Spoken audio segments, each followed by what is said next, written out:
double bond O with an N next to it. And there we go. This one doesn't count because there's no amino acid on the other side, there's just an amino group. So we have to have an amino acid on the other side because remember, a peptide bond is between these two amino acids.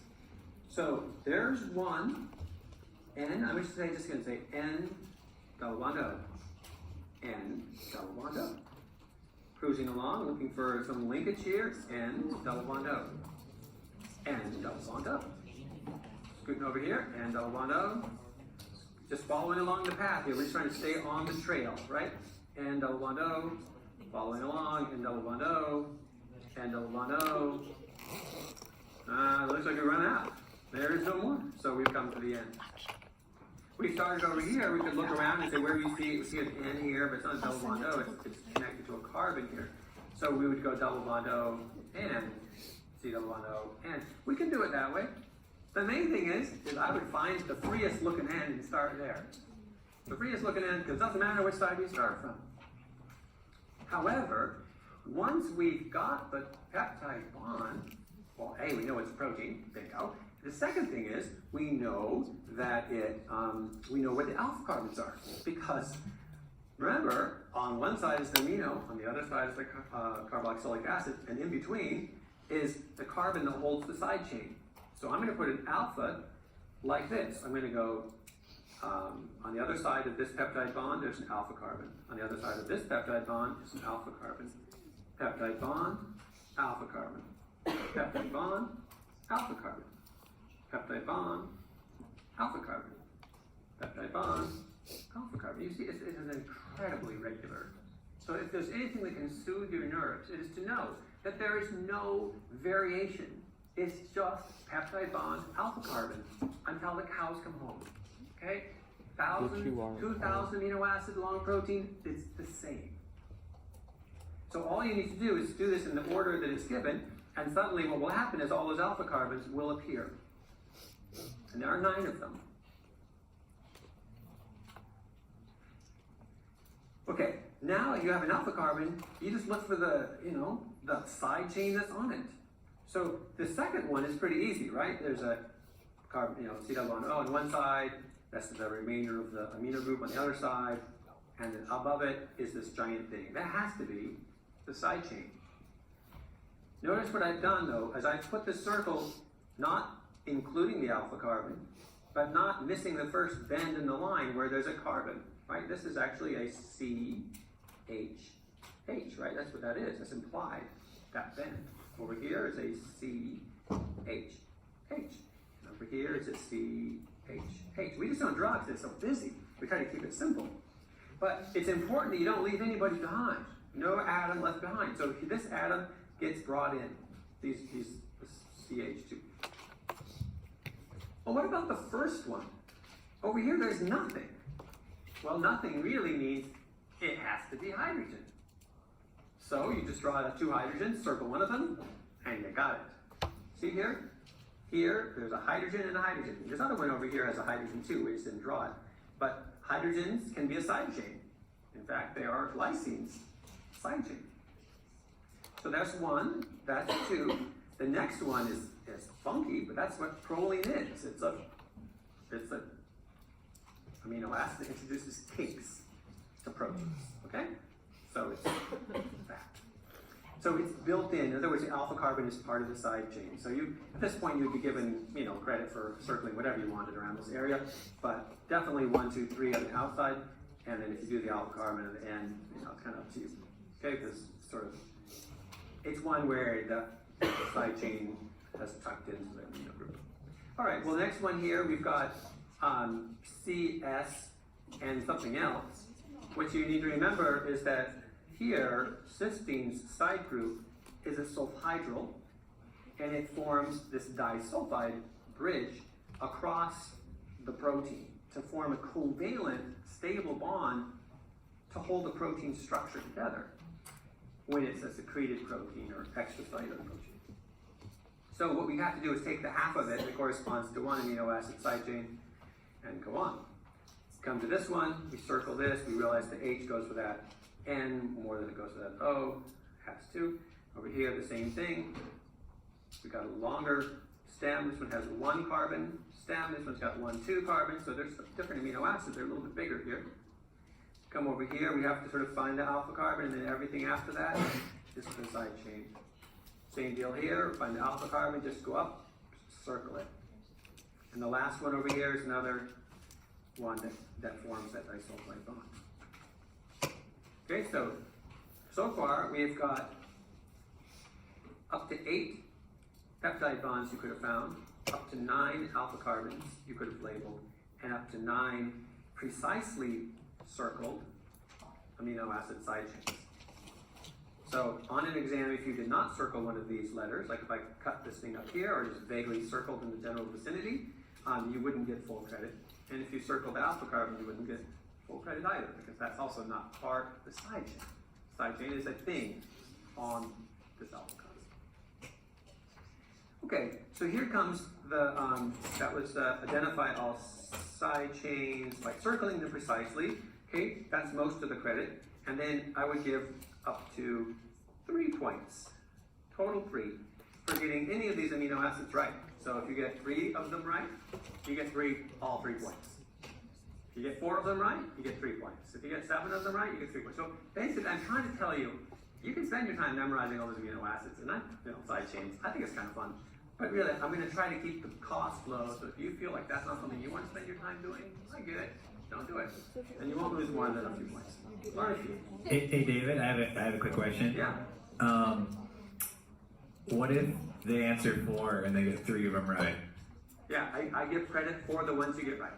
So if they get one wrong, like on a test, but they get the other ones right, then they would still get credit for doing the ones right? Mm-hmm. Okay. You could call that one krypton, this one, whatever. Doesn't matter, as long as 3 of them are right.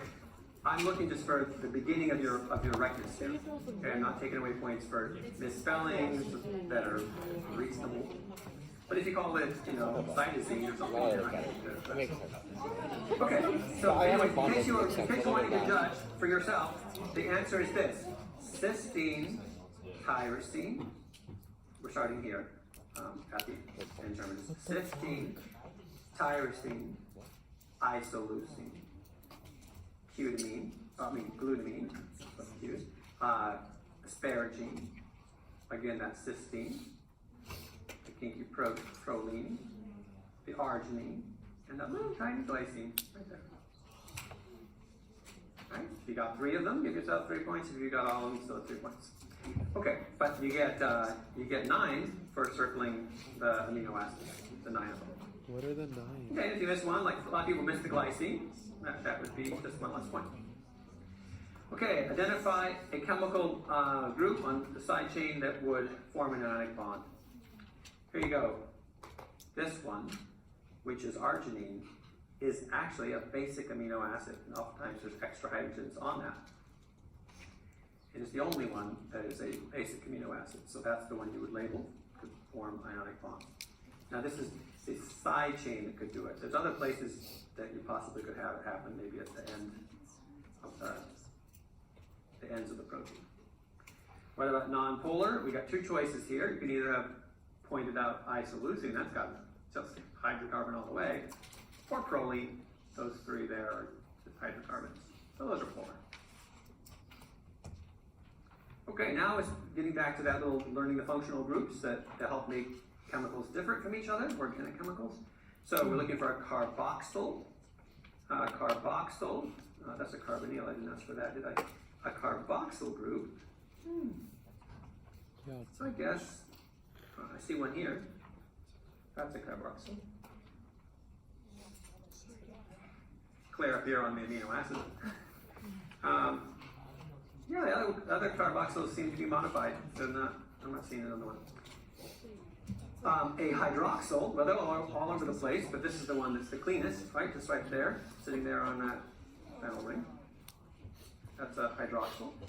An amino group, I think this one is the cleanest, the one at the end terminus. But this one is also an amino group. Sulfhydryl, that's pretty much up here, unless you want to talk about sulfhydryl and spirit, and that would have been down here. These guys were sulfhydryls before they formed a disulfide bond. And methyl. The methyl's sort of sneaky. It's over here as part of this isoleucine, that little Stairway to Heaven there, that's going to a methyl group. What? Okay,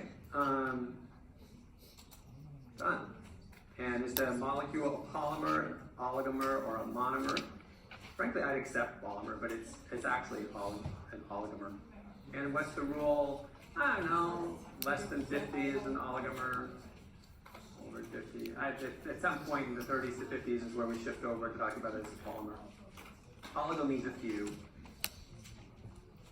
so formally. But it's not a monomer. That's the one thing it's not.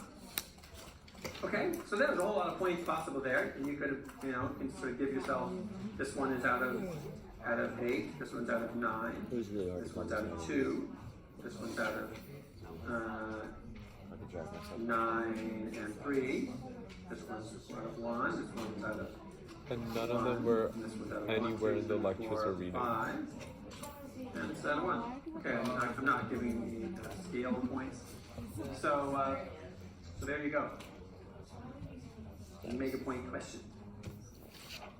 What does it want you to do? It wants you to feel comfortable with any little peptide. Being able to I find can't the even characteristic decipher this. bond, It's like- recognize it, be able to realize the structure of the amino acid, all this has, and alpha carbon in the middle, all of them do. Right there. Me studying for my sale.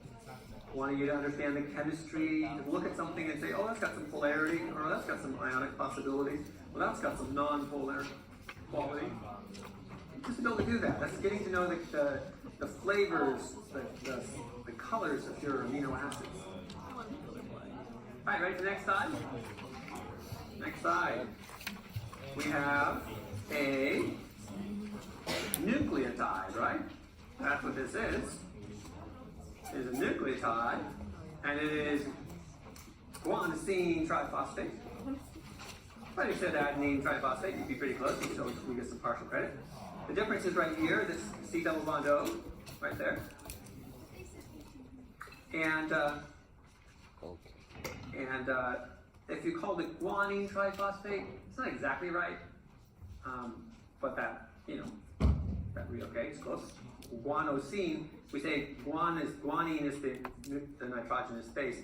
Osine means the os has a sugar attached to it, right? Os. So the guanosine and then triphosphate because it's got these two phosphates. All right, so the question is, the phosphate that would remain, this is the phosphate that would remain, right? The other two phosphates here would go away. That's the price paid for being added to the growing nucleic acid. So that's that. The phosphate. This is called the alpha phosphate, the beta phosphate, and the gamma phosphate. All right, how about label 1 phosphodiester bond? Okay, formally from phosphorus to oxygen to phosphorus. That little thing there is the phosphodiester, but it has to have this P with a double bond O. That's what's making it into an ester. All these other oxygens in line.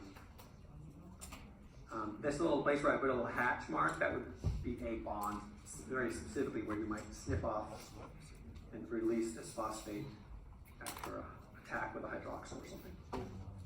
Okay, a carbonyl group. Got that over here on guanine. An amino group. Got that over here on guanine. The hydroxyl group that would be reacted with if another nucleotide attached. This is actually the really important part of this question, really important. It's right there. The 3' hydroxyl, that one there. This one right here, the question I would ask about this one is, what does it mean that there's a hydroxyl group there? Anyone know what that would mean, having a hydroxyl group there? Someone from table 12. In fact, there's a hydroxyl at this position. Does it mean it's ribose, not deoxy? Exactly. Well done. So that means this is ribose, or this is a RNA nucleotide. It's going to be used to make RNA, not DNA. So there's these two to pay attention to. The 5' one is built into this, is attached to these phosphates at this point, but it would otherwise be up here. 5'. Carbon is right there. Okay, So we got a phosphate ester bond, a carbonyl group, an amino group, hydroxyl group that would be reacted, that's E, a nitrogenous base. This whole thing from just underneath the N, the whole thing is nitrogenous base. And it is guanine. Okay. A hydrogen bond that would form, B and C form 3 hydrogen bonds, so there they are. They are formed with those positions. That's not critically important for you to know. So this is more just like, do you remember that picture? Or more importantly, the question I would more typically ask is, how many bonds are formed between G and C? And that answer you should know is 3. There's a stronger bond between G and C than there is between K and T.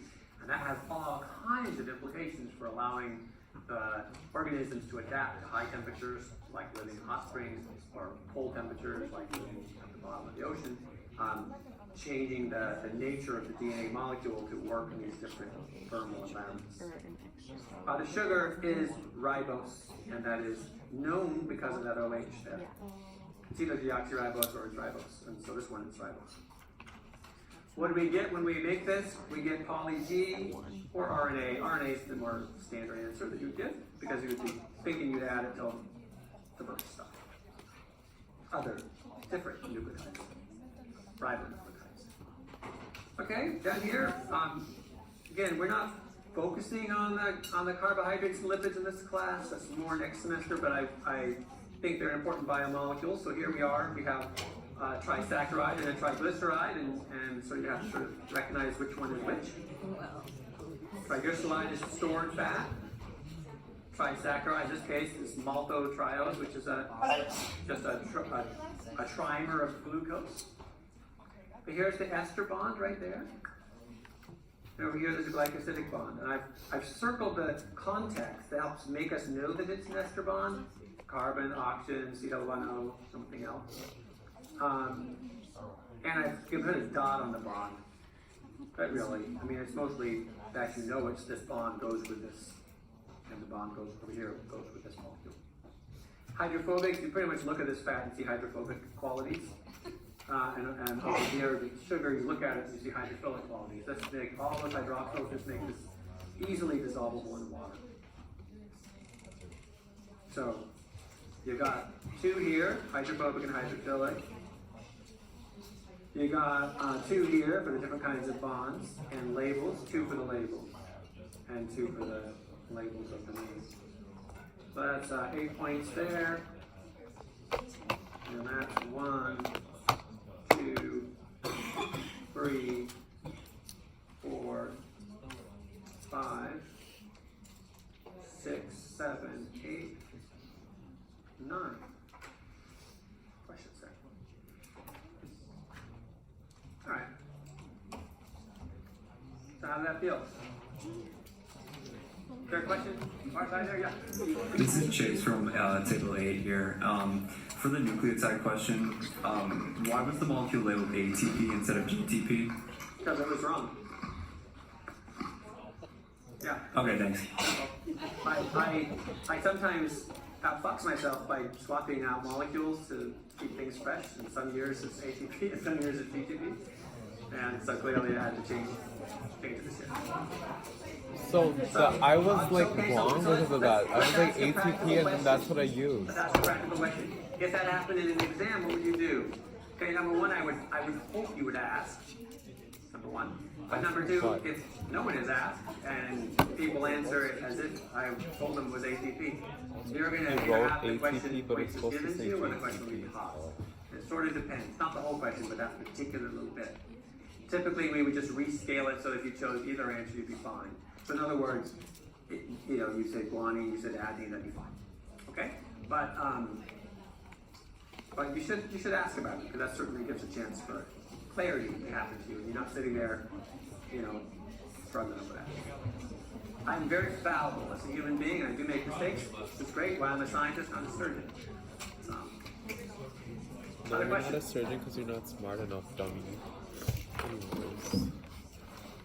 Okay. Hoes don't get into med school and then they're like, I'm a just scientist. to remind you that we have a study guide that has on it specifically objectives. And here's what they say. Recognize for this week and diagram the basic features of atomic structure and bonding, ionic, covalent, polar, covalent. Okay? I think we've done a little bit of that on this question. Identify and explain the properties of carboxyl, hydroxyl, amino, phosphates, or hydryl, methyl functional groups. Well, at least you've identified them. And some of the properties we know, like hydroxyls are reactive, etc., we've talked about as well. Classify biological molecules as polymers, monomers, or neither. Explain nucleic acids and proteins are synthesized. Okay, we didn't do that, except for a little bit about asking where we would add another nucleotide. Identify the 4 major classes: proteins, nucleic acids, lipids, carbohydrates. I think you were doing a little bit of that. Characteristic bonds that join the subunits. You named them, but you also found them, which I think is pretty good. And we didn't talk so much about the functions of what sugars and proteins and lipids do. But I told you this is the triglyceride was a storage molecule, and generally sugars are, well, they can be structural or fuel. Be able to label diagrams of amino acids and nucleic acids. I think you could do that. We had cysteine there. Focus on proteins and nucleic acids. Given an amino acid, predict whether it's polar or non-polar acidic. Did that one. Identify a diagram, primary, tertiary, quaternary structure. And in this case, we just worked with primary structure. Describe polarity, base pairing rules. Well, I didn't ask you what GTP could bind with, but that was a good question.